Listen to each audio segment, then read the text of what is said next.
지난주에는 성탄의 기쁨을 함께 나누면서 대단히 의미 있는 한 주간을 우리가 보냈습니다. 성탄 전야에는 또 교회학교 주간으로 온 성도들이 찬양과 율동을 통해서 하나님 앞에 영광 돌리고, 우리 장로님들도 연극으로 주님의 탄생을 기뻐하면 우리 모든 성도들이 함께 주님의 탄생을 축하하고 기뻐하는 그런 시간을 우리가 가졌습니다. 또 우리 시온 성가대가 성탄절의 칸타타로 하나님 앞에 영광을 돌렸습니다. 수고하신 모든 분들에게 주님의 은혜가 넘치기를 축원합니다. 오늘이 한 해의 마지막 주일입니다. 한 해를 돌아보면서 주님이 역사하시고 또 인도하신 섭리를 우리가 생각해 보면서 2015년도 한 해를 우리가 소망으로 펼쳐가는 좋은 준비된 자들 되시기를 또한 주님의 이름으로 간절히 부탁을 드립니다. 언제부터인지 저는 잠자리에 들 때 이런 생각을 하면서 잠자리에 듭니다. 내일 아침에 내가 잠에서 깨어날 수 있을까? 그래서 저는요, 새벽 기도에 나오면 제일 먼저 하나님 앞에 기도할 때에 입에서 나오는 그 기도의 내용은, 주님, 오늘도 저에게 생명을 주셔서 감사합니다. 바로 이 기도입니다. 여러분들은 잠자리에 들 때 어떻습니까? 내가 아침에 반드시 깨어난다 확신이 여러분들 마음속에 있습니까? 이 세상에 그 누가 자기의 생명을 장담할 수 있습니까? 한 치 앞을 장담할 수 없는 것이 우리의 육신이고 또 우리가 가지고 있는 생명입니다. 돈이 생명을 살린다 그렇게 이야기하는 사람도 있지만, 잠시 잠깐 생명을 연장해 주는 것뿐이지 돈으로 우리가 생명을 살 수는 없습니다. 운동을 열심히 하면 오래 산다 그렇게 생각할지 모르지만, 사실 따지고 보면 그것도 아닙니다. 제가 아는 목사님은 60이 훨씬 넘으셨는데 그 60 넘은 나이에도 아침마다 일어나면 조기 축구하러 갑니다. 그러면서 체력을 관리하셨어요. 축구라고 하는 것은 해보신 분들 알겠지만 체력 소모가 많고 그리고 대단히 위험하고 과격한 운동입니다. 근데 사람들이 그 목사님을 보고 항상 부러워했습니다. 이 목사님은 60이 넘으셨는데 대단한 체력을 갖고 계시고 그리고 대단히 건강하신 분이다. 그렇게 사람들이 칭찬하고 부러워했습니다. 그런데 그분이 어느 날 지방체육대회에서 축구하시다가 전반전을 마치고 잠깐 휴식 시간에 그만 갑자기 쓰러지셔가지고 의식을 잃었습니다. 그리고 병원으로 가셔서 한 1년 동안 누워 계시다가 세상을 떠났습니다. 저도 축구를 무척 좋아해요. 그 사건이 있은 다음에 이제 공을 차려고 저도 축구하려고 신발장을 뒤지는데 축구화가 없어졌어요. 우리 집에 누군가가 축구화를 갖다 버린 거예요. 축구하다 잘 죽을까봐. 여러분, 아무리 운동해도, 그래서 체력을 단련시켜도 그 체력 단련이 생명을 연장시킬 수는 없습니다. 돈으로도 안 되고 운동으로도 안 되고 권력으로도 어찌할 수 없는 것이 우리 생명이라는 것이죠. 오직 생명은 우리 하나님이 주관하시는 줄로 믿습니다. 하나님이 우리에게 생명 주시고 의미 있게 살아갈 것을 다 우리에게 기대를 하셨지만은, 우리는 세상을 살면서 때로는 이 생명의 소중함을 너무 모르고 살아갑니다. 오늘 우리는 말씀을 통해서 과연 인생이 무엇인가, 내가 이 땅을 살아가고 있는 이 삶에 있어서 인생이라고 하는 것이 과연 무엇인가 한번 생각해 보시고, 제가 이 남은 인생을 어떻게 관리해야 되는지 한번 말씀을 통해서 깊게 상고해 보도록 하겠습니다. 우리가 읽은 시편 90편 중에서 10절 말씀에 보니까 이런 말씀이 기록되어 있습니다. 우리의 연수가 70이요 강건하면 80이라도 그 연수의 자랑은 수고와 슬픔뿐이요 신속히 가니 우리가 날아가나이다 그랬습니다. 이 말씀은 인생을 한 절로 딱 요약한 그런 말씀입니다. 인생이라고 하는 것이 보니까 그 수명이 보통 70을 살고 조금 건강하면 80을 산다. 말씀이 우리에게 그렇게 알려주고 있습니다. 그리고 그 70, 80의 인생을 산다고 해도 그 인생살이가 마냥 행복하고 기쁘고 좋은 일만 나타나는 것이 아니라, 여기 보니까 그 인생살이가 너무나 수고롭고 고통스럽고 슬픔뿐이다. 그렇게 말씀하고 있습니다. 그마저도 그 세월은 날아가는 것처럼 대단히 빨리 지나간다. 그렇게 말씀하고 있습니다. 인생을 오래 사신 분들은 참 세월이 빠르게 지나가고 있다. 이 말씀이 하나도 틀림이 없다는 사실을 아실 겁니다. 또 어떤 분들은 인생을 사시면서 자기만 고난 가운데 한평생을 보내는 것처럼 생각하는 사람이 있습니다. 그런데 성경 말씀대로라고 한다면 나만 험한 인생길을 보내는 것이 아니라 이 세상에 살아가는 인생들 모두가 다 고통과 수고와 아픔이 가득한 그런 힘겨운 삶을 보내고 있다고 하는 사실을 우리가 알아야 됩니다. 뭐 재산이 많든지 적든지, 뭐 많이 배웠든지 못 배웠든지, 권세가 있든지 없든지, 가정이 편안하든지 그렇지 않든지 우리의 삶이라고 하는 것이 그렇게 넉넉하지 않고 항상 어려움과 고난의 연속이다 하는 것이 바로 이 말씀이 우리에게 가르쳐주고 있습니다. 구약에 보면 야곱이라고 하는 사람이 나오잖아요. 그의 할아버지 아브라함은 우리가 흔히 믿음의 조상이라 그래서 이 사람은 믿음의 상징입니다. 자기 아버지 이삭은 자기 자신을 하나님 앞에 산 제사로 드릴 정도로 소망을 펼쳤던 그런 소망의 사람입니다. 소망의 상징, 순종의 상징입니다. 야곱은 어떤 상징을 가지고 있는가? 할아버지와 아버지가 순종 잘하고 믿음 잘 꾸려가셔서 그냥 복을 넝쿨채 받은 그런 복의 사람. 야곱은 복의 상징을 그렇게 의미하고 있습니다. 정말 야곱은 하나님으로부터 복을 많이 받은 사람이에요. 그는 우여곡절 끝에 애굽에 이민을 가게 되죠. 모든 식구가 다 애굽에 이민을 갑니다. 그때 애굽 왕 앞에 서서 자기의 신상을 공개하고 자기를 소개합니다. 애굽 왕과 인사를 나누며 자기를 소개하는 말씀이 창세기 47장 8절부터 9절에 나와 있습니다. 그 말씀 보니까 이렇게 되어 있어요. 바로가 야곱에게 묻되 네 나이가 얼마냐? 야곱이 바로에게 아뢰되 내 나그네 길의 세월이 130년이니이다. 내 나이가 얼마 못되니 우리 조상의 나그네 길의 연주에 미치지 못하나 짧고 험악한 세월을 보내었나이다. 말씀드린 것처럼 야곱은 복의 사람입니다. 제일 큰 복은 뭐냐면 하나님을 만났습니다. 그가 외산촌집으로 가는 그 도상에서 베델이라고 하는 곳에서 하나님을 만났잖아요. 그뿐이 아니죠. 외산촌집에 가서 하나님이 부어주시는 엄청난 물질의 복을 그는 받았습니다. 그의 자식은 많았어요. 그 중에서 애굽의 총리, 국무총리가 되는 그런 자식도 있었습니다. 하나님 만났죠. 물질 넉넉하지요. 자식이 성공했어요. 그러면 행복하고 편안해야 되잖아요. 그런데 그는 애굽 왕 앞에 서서 자기를 고백하기를 나는 험악한 세월을 살아왔습니다. 그렇게 고백하는 거예요. 남이 바라볼 때는 저 사람은 참 복받은 사람이다. 자식이 총리래. 물질도 많아. 그렇지만 정작 자기 자신은 자기 스스로를 들여다볼 때에 남들이 알지 못하는 힘든 부분이 인생 속에 많이 있었다라고 하는 사실입니다. 남이 바라볼 때는 반듯한 것 같아도 우리가 우리 스스로를 돌아보면 남들이 알지 못하는 그 아픔이 사실 우리에게도 있잖아요. 그렇기 때문에 우리는 인생을 살면서 왜 내 인생이 이렇게 험악한가?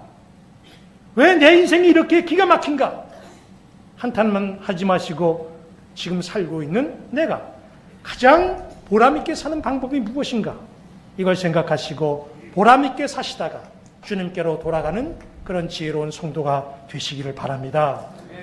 우리 믿음의 사람들이 이 세상을 살아가면서 가장 중요한 문제인데도 너무 쉽게 생각하고 너무 쉽게 잊어버리고 가볍게 생각하는 것이 있는데 그게 뭐냐면요. 바로 자기 나이를 계산하지 않고 살아가는 겁니다. 여기 성경 말씀대로라고 한다면 인생은 70, 좀 오래 살면 80입니다. 이걸 계산할 줄 알아야 돼요. 이 기준에 내 나이를 적용해 보자는 겁니다. 그러면 내 인생이 얼마쯤 남았는지 계산이 나오게 되어 있습니다. 어떤 분은 10년, 어떤 분은 20년, 어떤 사람은 30년 남으신 분들이 계시겠죠. 또 여기 앉아 계신 분들 가운데는 이미 그 인생을 넘어선 그런 분들도 아마 있습니다. 계산이 딱 되면요, 그 다음에는 생각 드는 것이, 그러면 내가 남은 인생을 어떻게 살까? 이게 생각이 됩니다. 이 질문과 답을 우리가 얻기 위해서 노력을 하게 되는 거예요. 이런 계산을 잘 하는 사람이 누구냐면 소위 시한부 인생을 살아가는 사람입니다. 자기 생명이 1년 남았다, 또 6개월 남았다, 3개월 남았다, 이걸 알면요, 그 다음에는 그 남은 시간을 어떻게 해야 될 것인가라고 하는 것에 대해서 생각하고 그렇게 만들어가게 되어 있습니다. 그냥 뭐 이왕 죽는 거 이대로 가자 이런 사람도 있고, 그 남은 인생을 이렇게 정리해야 되겠다 이렇게 계획을 세우는 사람이 있다는 거예요. 제가 아는 목사님 가운데 청주에서 목회하시던 목사님이 몇 년 전에 갑자기 암에 걸린 것을 발견했어요. 그런데 그 발견했을 때에는 이미 손쓸 수 없을 정도로 심각해가지고 3개월밖에 살 수 없는 모습이 됐습니다.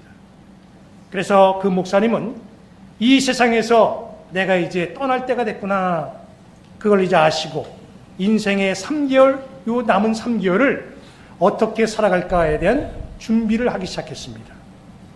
그래서 그는 살아있을 때에 첫째로 교회에 후임자를 세웠습니다.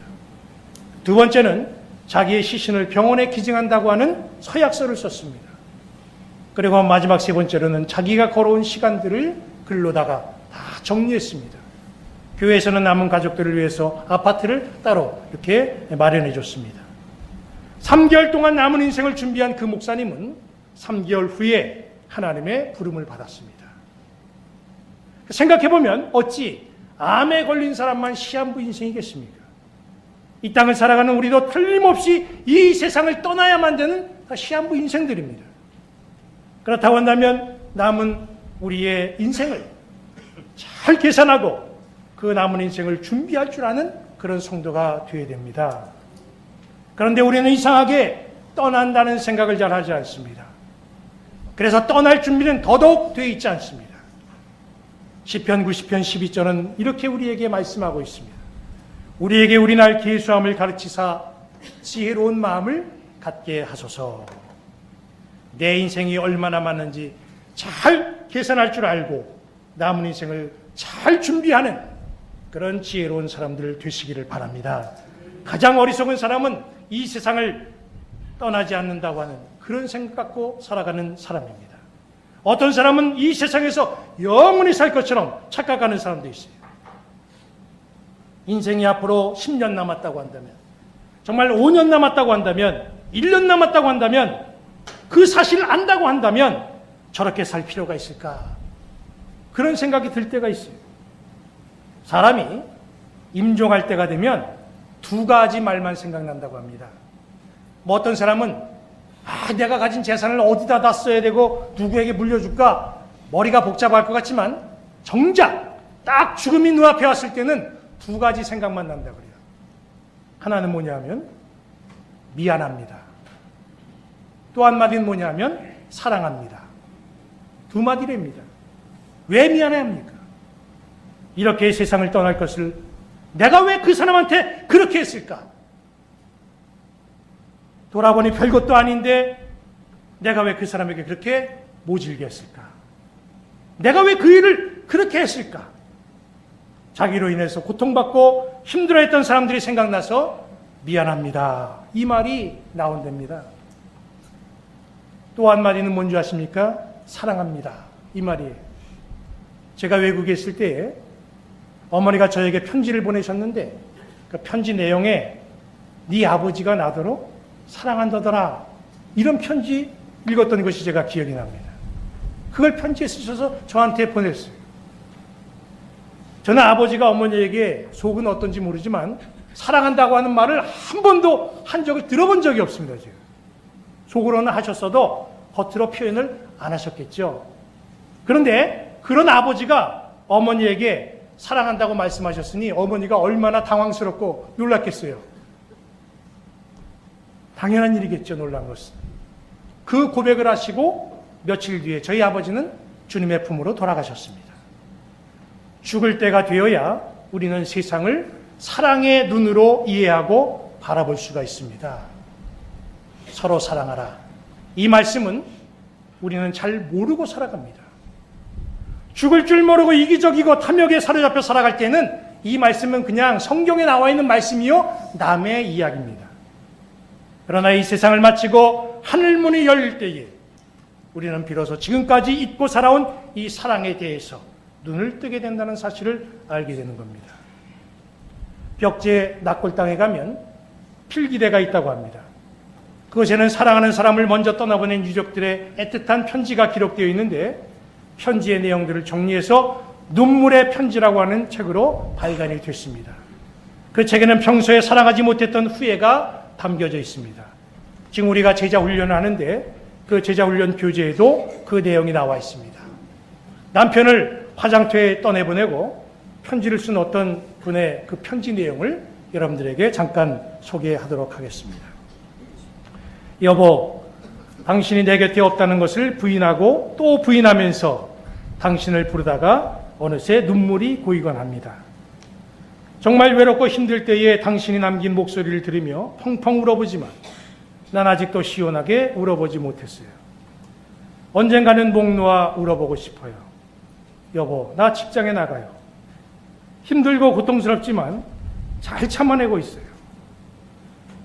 일하다가도 당신이 직장 다닐 때 어려운 사정을 왜 이해해주지 못했는지 후회가 돼요.